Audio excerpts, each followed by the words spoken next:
To add widgets on Redmi A5, all you simply have to do is just press and hold on the blank space anywhere on the home screen, just like this, so this list appears, and from there you'll have to press this widget button, and there is this list of all of these applications which do support widgets. So simply find any application that you'd like to have the widget from on your home screen.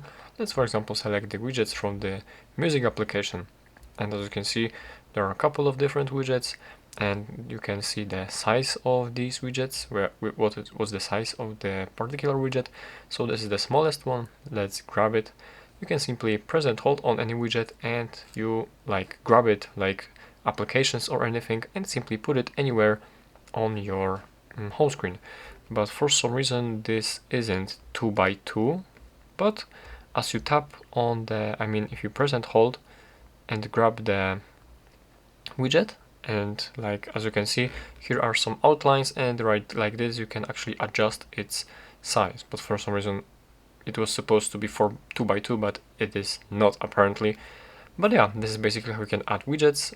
Simply add them, and from here you can adjust their size if possible and change their position, and that's how you can do this.